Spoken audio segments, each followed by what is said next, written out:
Hi viewers, welcome to our channel. ప్రస్తుతం మనతో పాటు సీనియర్ జర్నలిస్ట్ దాము బాలా సార్ ఉన్నారు. వారితో మాట్లాడదాం. నమస్కారం సార్. నమస్తే సార్, ఇక్కడ ఎస్ఆర్ నగర్లో తరుణ్ అనే వ్యక్తిని షరీఫ్ అనే ఒక వ్యక్తి హత్య చేయడం జరిగింది. సో అసలు ఎందుకు చేశాడు, అలాగే ఇందులో కొంతమంది పోలీసులకు కూడా ఛార్జ్ మెమోలు ఇచ్చారంట కదా, అసలు ఏం జరిగింది సార్ ఈ మొత్తం ఇష్యూ? ఇది ఇప్పుడు ఒక సెన్సేషనల్ హత్యగా చెప్పుకోవచ్చు. ఎస్ఆర్ నగర్లో దాసారం, బాపు నగర్ ఈ బస్తీలు ఉంటాయన్నమాట. ఈ బస్తీలో బాపు నగర్లో తరుణ్ అనే ఒక అబ్బాయి ఉంటాడు. అబ్బాయి డిగ్రీ డిస్కంటిన్యూ చేశాడు, 22 ఏళ్ళు అబ్బాయికి. ఇక దాసారంలో ఏమో షరీఫ్ అని ఉంటాడు, మహమ్మద్ షరీఫ్. వీళ్ళంతా ఫ్రెండ్సే. తరుణ్ కూడా బాగా చిన్న గ్యాంగులాగా గ్రూపుల్లాగా తిరగడం, ఏదన్నా కార్యక్రమాలు ఉంటే పాల్గొనడం, ఇటువంటి సోషలీ వెరీ యాక్టివ్ అబ్బాయి. ఆ బస్తీల్లో ఏదైనా జరిగితే అంటే వినాయక చవితి కానీ లేకపోతే దుర్గమాత పూజ ఇలాంటి వాటిలో బాగా యాక్టివ్ అనమాట, ముందుంటాడు. అట్లాగే ఎవరికైనా ఏమైనా ఇష్యూస్ వచ్చినా కూడా ఇతను గట్టిగా ఉంటాడు. ఇతను ట్రైబల్ అబ్బాయి. వీళ్ళ నాన్న రూప్ సింగ్ అని, ఆయనకి కొంత హెల్త్ ఇష్యూస్ ఉన్నాయి. సో ఈ కాంటెక్స్లో ఏమైందంటే వీళ్ళిద్దరికీ గతంలో ఎల్లమ్మ టెంపుల్లో పూజ ఏదో జరుగుతున్నప్పుడు బల్కంపేటలో అక్కడేదో గొడవ అయింది వీళ్ళిద్దరి మధ్య. ఆ తర్వాత ఇంకేదో ఫైనాన్షియల్ ఇష్యూస్ కూడా ఉన్నాయి వీళ్ళ దగ్గర, మన డబ్బులు ఇచ్చి పుచ్చుకోవడంలో. అట్లా గొడవలు అయ్యి ఒక 1 మంత్ బ్యాక్ ఈ అబ్బాయి ఫోన్ పగిలిపోయింది, ఎవరిది తరుణ్ది. ఆ గొడవలో ఈ అబ్బాయి తీసి ఫోన్ని ఇట్లా కొట్టాడు షరీఫ్. పగిలిపోయేసరికి ఈ అబ్బాయి వాళ్ళ ఫ్రెండ్స్ని బంధువులను తీసుకెళ్ళి పోలీస్ స్టేషన్లో SC ST కేసు పెట్టారు షరీఫ్ మీద. అది తెలిసి షరీఫ్ పారిపోయాడు. పారిపోయినప్పుడు ఈ పోలీసులు ఏం చేశారంటే అతన్ని ఎతకడం అది చేసుంటే సరిపోయేది. వీళ్ళు ఏం చేశారు, వాళ్ళ నాన్నని తీసుకొచ్చి, షరీఫ్ వాళ్ళ నాన్నని తీసుకొచ్చి హాస్పిటల్ పోలీస్ స్టేషన్లో 3 రోజులు పెట్టుకున్నారు. కొంత ఆయన్ని బూతులు తిట్టుండొచ్చు, కొట్టుంటే కూడా కొట్టుండొచ్చు. ఎందుకంటే పోలీసులు జనరల్గా ఈ టెక్నిక్ ఉపయోగిస్తుంటారు. ఎవరైనా నిందితులు పారిపోతే వాళ్ళ ఇంట్లో వాళ్ళని తెచ్చి పోలీస్ స్టేషన్లో పెట్టుకోవడం, వాళ్ళని అబ్యూజ్ చేయడం, దీనివల్ల వాడు వస్తాడనే ఒక పాత టెక్నిక్ ఇది. అంటే ఎంత టెక్నాలజీ వచ్చి ఎంత ఇదైనా ఈ ఇన్వెస్టిగేటివ్ మెథడ్స్ ఇంకా అప్డేట్ కాలే పోలీసులు.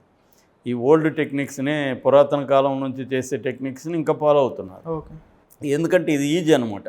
వాడిని ఎతకడం, అది పట్టుకోవడం కష్టం. వాళ్ళ నాన్నని తెచ్చి పెట్టేసుకుంటే వాళ్ళ నాన్న కోసం వాడు వస్తాడు కదా.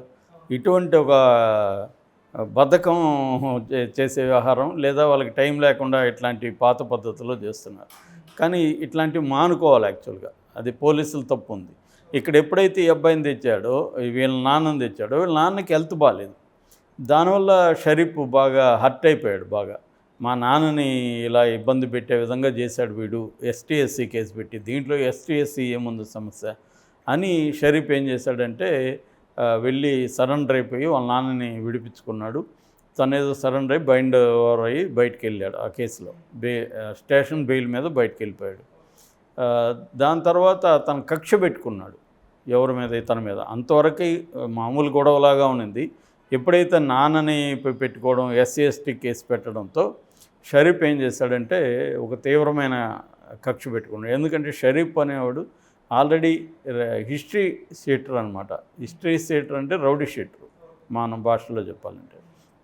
అంటే అనేక హ్యాబిచువల్ అఫెండర్స్ అంటారు వీళ్ళని. అప్పుడప్పుడు ఇట్లాంటి క్రైమ్స్ చేసే వాళ్ళకి రౌడీ షీట్ ఓపెన్ చేస్తారు, దాన్ని హిస్టరీ షీట్ అంటారనమాట. హిస్టరీ షీట్ అంటే ఏదన్నా జరిగినప్పుడు కానీ, ఏదన్నా సెన్సిటివ్ విషయాలు, ఏదన్నా ప్రాబ్లమ్స్ ఉన్నప్పుడు ఇలాంటి వాళ్ళంతా కూడా స్టేషన్లో వచ్చి సంతకాలు చేసి వెళ్ళాలి. అవసరమైతే 1-2 డేస్ స్టేషన్లో పెట్టేస్తారు వాళ్ళని.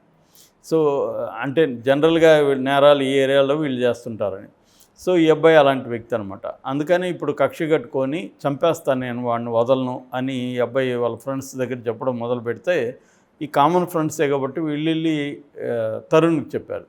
దాంతో తరుణ్ వాళ్ళ పేరెంట్స్ భయపడ్డారు. ఎందుకురా, వాడు ఆల్రెడీ రౌడీ షీటరు, ఏమన్నా చేస్తాడేమో అని చెప్పి మధ్యవర్తుల ద్వారా వెళ్ళి కేసును విత్డ్రా చేసుకొని సారీ చెప్పి కాంప్రమైజ్ అయ్యారు. ఇతను చంపేస్తాడేమో అని భయపడే కాంప్రమైజ్ అయ్యారు. అయితే కాంప్రమైజ్ అయినప్పుడు ఇతను నటించాడు షరీఫ్. ఫస్ట్లో కాంప్రమైజ్కి ఒప్పుకోలేదు, మళ్ళీ ఏదో బలవంతంగా కొంతమంది ఫ్రెండ్స్ ద్వారా ఒప్పించి నాకు ఇతను సరే నేనేం చేయనులే అన్నట్టుగా వీడు నటించాడు. సరే వాళ్ళు కూడా నమ్మారు. కాంప్రమైజ్ అయిపోయినాము, చేసిన తప్పు ఒప్పుకున్నాము, కేసు విత్డ్రా చేసుకున్నాము, ఇంకేం ఇబ్బంది ఉండదులే అని వాళ్ళు అనుకున్నారు. కానీ షరీఫ్ ఆ కక్ష తనకి అలాగే ఉండిపోయింది. దాంతో ఏం చేశాడంటే అతను 2-3 సార్లు ట్రై చేశాడు ఇతను చంపడానికి, కానీ ఇతను ఎస్కేప్ అవ్వగలిగాడు. అంతకుముందే చెప్పాడంట ఫ్రెండ్స్తో, నేను దసరా రోజు వాడిని చంపుతానని చెప్తున్నాడంట. అయితే అది ఇతను పెద్దగా లైట్ తీసుకున్నట్టుగా ఉంది ఆ టైంలో. ఎవరు తరుణ్ ఏం చేశాడంటే ఆ రోజు నైట్ రావణ విగ్రహం దహనం జరుగుతున్నప్పుడు ఇతను కూడా ఫ్రెండ్స్తో కూడా వెళ్ళాడు. ఎందుకంటే ఇతను పబ్లిక్గా కార్యక్రమాలకి రెగ్యులర్గా వెళ్తుంటాడు కాబట్టి ఇతను వెళ్ళాడు. వాళ్ళతో మందు తాగాడు. ఆ రోజు తాగి అరౌండ్ 2 o'clock లేట్ నైట్ వచ్చి పడుకున్నాడు ఇంట్లో. పడుకున్న ఒక 10 నిమిషాలకి ఫోన్ వచ్చింది అతను, కిందికి రామ్మని. ఫ్రెండ్స్, ఈ షరీఫ్ ఫ్రెండ్స్, ఇతనికి కూడా కామన్ ఫ్రెండ్స్. లేదురా ఇప్పుడే వచ్చాను నేను పడుకున్నా అంటే, నువ్వు రాకపోతే మేము వస్తాం పైకి అన్నారు. దాంతో అతను భయపడి ఇంట్లో వాళ్ళని ఇబ్బంది పెడతారేమో అని వాళ్ళు, ఎందుకంటే సిస్టర్ ఉంది, అమ్మ నాన్న ఉండరు, నాన్నకి ఆల్రెడీ 2 సార్లు హార్ట్ అటాక్ వచ్చింది, అందుకని ఇబ్బంది అవుతుందేమో అని అతను కిందకి వచ్చాడు. దాంతో ఏం లేదురా సరదాగా మందు కొడదామని రా అంటే, నేను ఇప్పుడు తాగాను రండి పర్వాలేదురా అని తీసుకెళ్ళి ఆ బస్తీలో ఒకప్పుడు గ్రౌండ్ ఉండేది, అది ఇప్పుడు కొంత పాడుబడి ఎంటీగా ఉంటుంది. అక్కడే వీళ్ళకి అడ్డా అనమాట. తాగడం కానీ గాంజా కానీ ఇవన్నీ అక్కడే జరుగుతుంటాయి. సో అక్కడికి తీసుకెళ్ళినాక వీడు మళ్ళీ ఆర్గ్యుమెంట్లోకి వచ్చి గొడవ వేసుకున్నాడు షరీఫ్. అట్లా ఇద్దరు కొట్టుకున్నారు. కొట్టుకున్నాక విడదీశారు వీళ్ళు ఫ్రెండ్స్. అట్లా కాసేపు గడిచింది, ఒక 1-2 hours ఇలాగ మధ్యలో గొడవలు మళ్ళీ తాగడం ఇలాగ జరిగింది. ఫైనల్గా ఇతను ఏం చేశాడంటే ఇతన్ని కొట్టి కింద పడేసి, ఇతనికి కూడా ఎవరో హెల్ప్ చేశారు, ఒక 2 ఫ్రెండ్స్ షరీఫ్కి, బండరాయి తీసుకొని కొట్టేశాడు. దాంతో అతను చనిపోయాడు. చనిపోయినాక అందరూ వెళ్ళిపోయారు. దీంతో ఎవరో అక్కడున్న ఈ తరుణ్ ఫ్రెండ్ వాళ్ళ ఇంటికి ఫోన్ చేశాడు. ఫోన్ చేసి ఇంకా వచ్చారు, కంప్లైంట్ ఇచ్చారు. ఇమ్మీడియట్గా పోలీసులు వచ్చి తీసుకెళ్లారు. అప్పటికి ప్రాణం ఉంది అబ్బాయికి. తీసుకెళ్లారు. తీసుకెళ్తే అతను మరణ వాంగ్మూలం కూడా ఇచ్చాడు, నన్ను ఇలాగే చంపాడు అనేసి. అది తీసుకున్నారు. దాని తర్వాత అక్కడ ఐ విట్నెస్లో ఉంటే వాళ్ళని కూడా తీసుకున్నారు. అయితే అతను క్లియర్గా ఏం చెప్పాడంటే తరుణ్, ఇంకొక 2 ఉన్నారు, వాళ్ళిద్దరిని కూడా చంపుతానని పోలీసుల ముందే చెప్పాడంట. వీళ్ళకి వార్నింగ్ ఇచ్చాడంట. ఇంకా 2 పెండింగ్ ఉన్నాయి, ఆ 2 కూడా జైలు నుంచి బయటికి రాగానే అవి చేసేస్తాను. పోలీసులు కూడా వాడిని నవ్వుతూ చేస్తున్నారు తప్ప సీరియస్గా ఏం డీల్ చేయట్లేదు. రెండోది వీళ్ళకి నవ్వుతూనే మీరు జాగ్రత్తగా ఉన్నారా అని చెప్తున్నారంట. వాడు చేసినా చేస్తాడు అన్నట్టుగా ఉన్నారు. సో క్లియర్గా తరుణ్ వైపు పోలీసులు నిలబడ్డారు. దాంతో ఇది కొంత మీడియా అటెన్షన్ ఇవన్నీ పెరిగేసరికి పోలీసుల రోల్ కూడా బయటకు వచ్చింది. దాంతో ఈయన సందీప్ శాండిల్య సిపి ఒక ఏసీపీని, తర్వాత అంటే ఎస్ఆర్ నగర్ ఏసీపీని, సిఐని, సెక్టర్ ఎస్ఐని, ఈ 3కి మెమో జారీ చేశారన్నమాట. ఛార్జ్ మెమో అంటారు దాన్ని.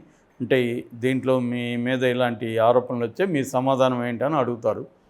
ఒకవేళ సాటిస్ఫై అయితే ఓకే, కానప్పుడు వాళ్ళని సస్పెండ్ చేసే అవకాశం కూడా ఉంది. సో ఇది బేసిక్గా జరిగింది. దీంట్లో తప్పేవరదని మనం డిసైడ్ చేయలేము. ఎందుకంటే మామూలుగా ఇలాంటి గ్రూప్స్లో ప్రధానంగా నేను ఇందాక చెప్పిన పోలీసులది తప్పు ఉంది.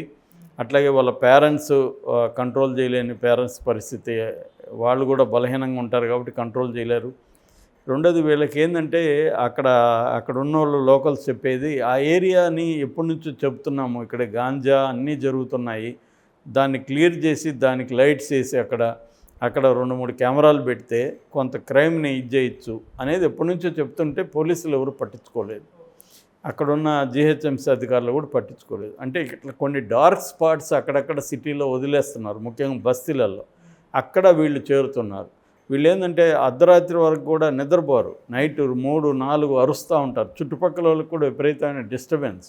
కంప్లైంట్ చేసినా పోలీసులు వాళ్ళని పట్టించుకోరు. ఎందుకంటే పోలీసులకు కూడా వీళ్ళు అప్పుడప్పుడు డబ్బులు ఇవ్వడం, పోలీసులకు ఇన్ఫార్మర్లుగా ఉపయోగపడడం ఇవన్నీ చేస్తుంటారు వీళ్ళు.